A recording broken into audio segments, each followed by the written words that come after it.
Dale. The Yankee lose. The Yankee lose. Let's go, baby. Let's go. 16 years. 16 straight seasons without a World Series title for the most storied franchise in baseball history. And after watching them blow a 94-win season and get absolutely embarrassed by the Toronto Blue Jays in the playoffs, I'm here to tell you the harsh truth that nobody in the Bronx wants to admit. The New York Yankees aren't the New York Yankees anymore. They're a corporate brand masquerading as a baseball team. And until someone in that organization has the guts to admit it, that drought is going to hit 20 years before you know it.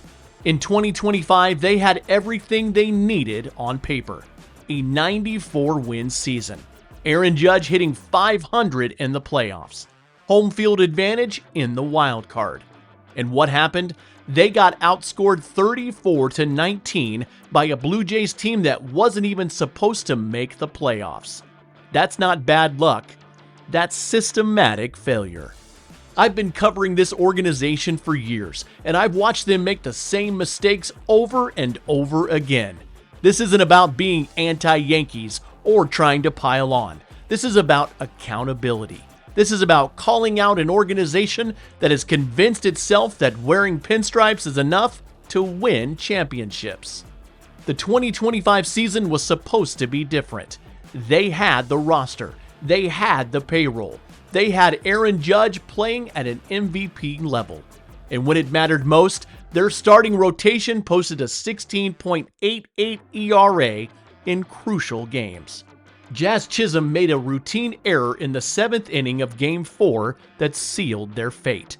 And once again, we're sitting here talking about what went wrong instead of celebrating a championship. But here's what nobody wants to talk about.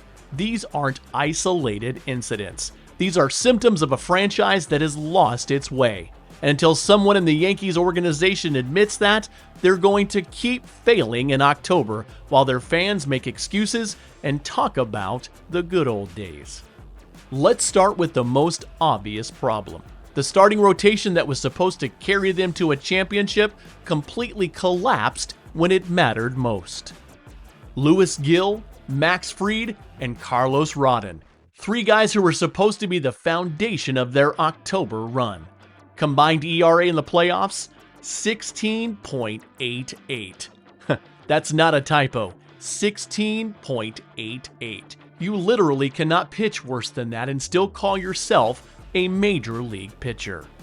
Max Fried was their big acquisition, the guy they brought in to be their number 2 starter behind Gerrit Cole. In Game 2 against Toronto, he gave up 6 runs in 3 1/3 innings. 6 runs. In a playoff game. At home. This is the guy they're paying $35 million to anchor their rotation. And don't even get me started on Gerrit Cole. 35 years old, coming off Tommy John surgery, and the Yankees are acting like he's going to come back and be the same pitcher he was 3 years ago. Here's a reality check. Pitchers don't get better after Tommy John surgery at age 35. They get worse. And the Yankees are betting their entire championship window on a guy who might not even be ready for opening day. Meanwhile, look at what Toronto did. They had young, hungry pitchers who weren't worried about their contracts or their legacy. They just went out there and attacked the strike zone. And they dominated the Yankees lineup because they weren't afraid to challenge hitters. Here's the belief-breaking point that Yankees fans don't want to hear. The conventional wisdom says you need veteran playoff experience in your rotation. That's garbage. The Yankees' experienced starters got absolutely shelled when it mattered most. You know what wins in October? Stuff, command, and the ability to execute under pressure. Age and experience don't mean anything if you can't get major league hitters out. But the pitching problems are just a symptom of a much deeper issue with how this organization evaluates talent. Here's something that should terrify every Yankees fan. In the biggest moment of their season, with everything on the line, Jazz Chisholm made a routine error that ended their championship hopes. Game 4, 7th inning. Yankees trailing 3-2.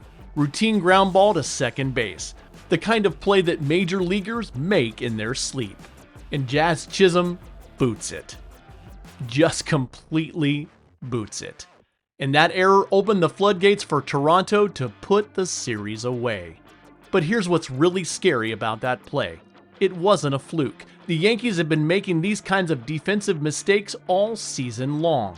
They prioritize offense over defense in every roster decision they make. They sign guys who can hit home runs but can't make routine plays when it matters most. Compare that to Toronto. Fundamentally sound defense throughout the entire series. They made every routine play. They turned double plays when they needed to. They didn't beat themselves with mental mistakes. That's championship-level baseball. That's what October baseball looks like when you're actually prepared for it. And here's the belief-breaking point that modern baseball has gotten completely wrong.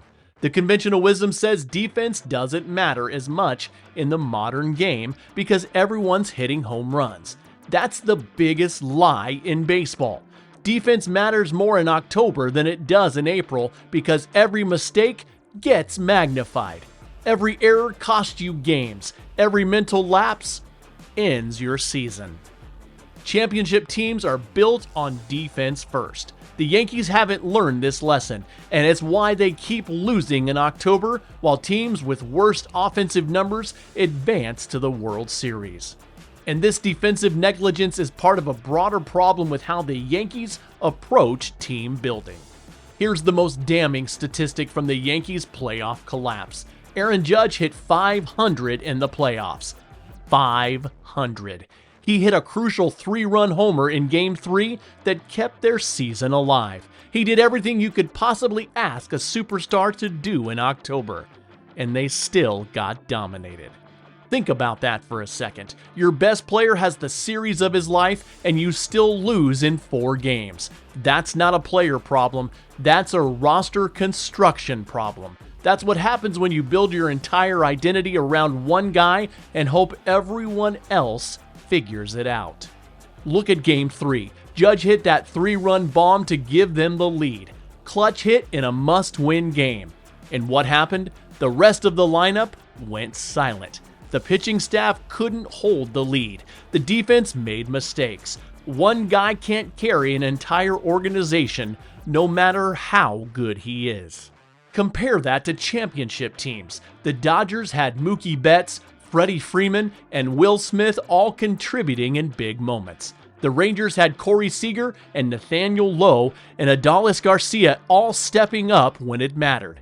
Championship teams have 3 or 4 guys who can take over games, not just one.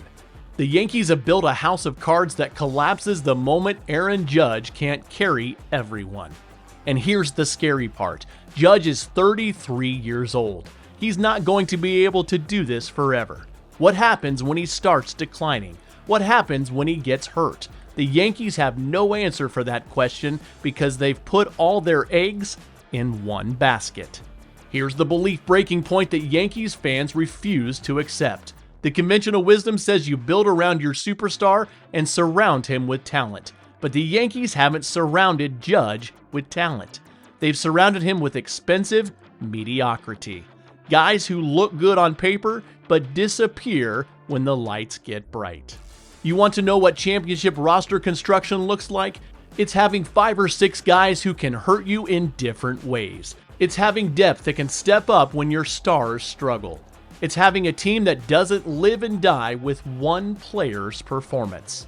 But even if they had more offensive depth, there's a fundamental philosophical problem that runs deeper than any individual player. Here's what really separates the modern Yankees from the championship teams of the past. Hal Steinbrenner cares more about profit margins than World Series rings.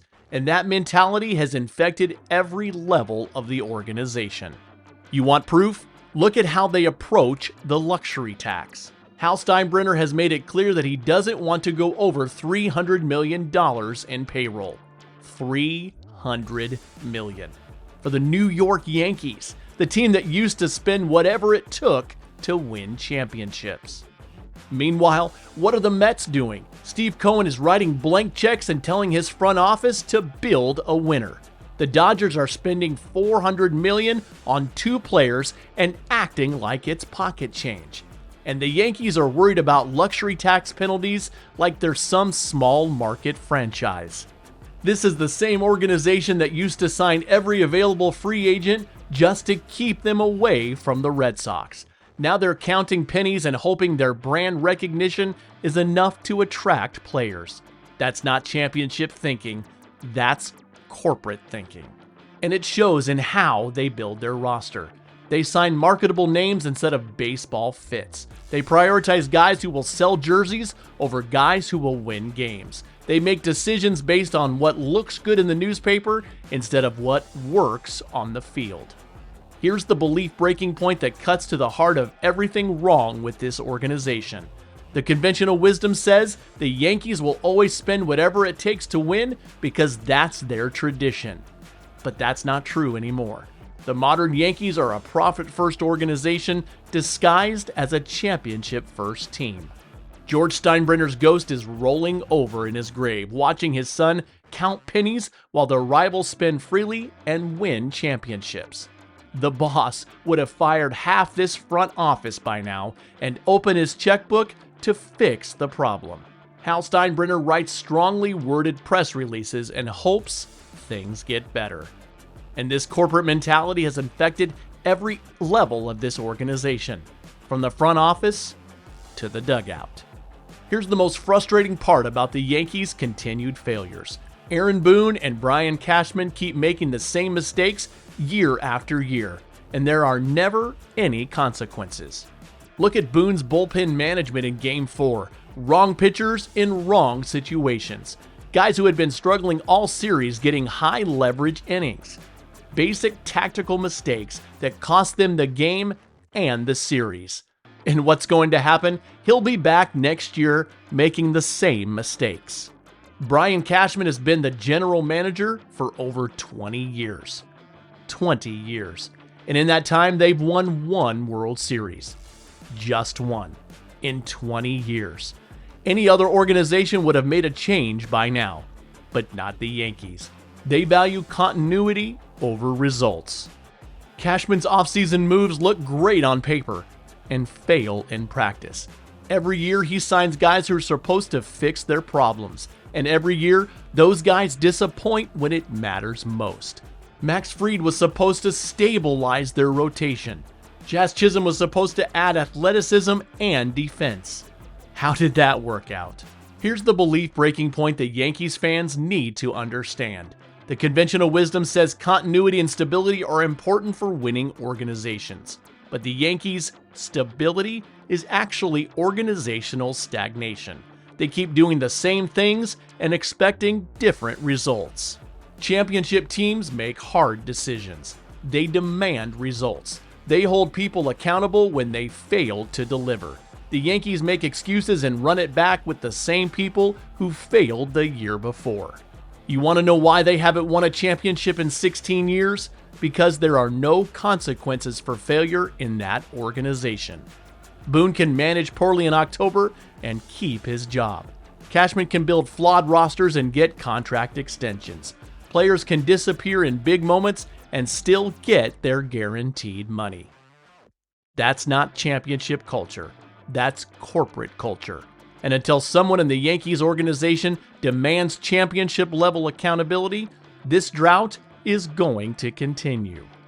The harsh truth about the modern New York Yankees is that they have become everything George Steinbrenner hated. They're complacent, they're corporate, and they're content with mediocrity as long as the brand keeps making money. Until Hal Steinbrenner stops worrying about profit margins and starts demanding championships, this drought is going to hit 20 years before you know it. The pinstripes don't make you special anymore. Results do. And the Yankees haven't had championship-level results in over a decade. What do you think it's going to take for the Yankees to finally make the changes they need?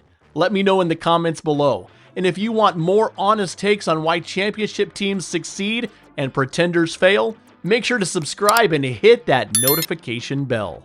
Next week, we're breaking down which teams are actually built to win in 2026. And spoiler alert, they're doing everything the Yankees refuse to do. Thanks for watching, and I'll see you in the next one.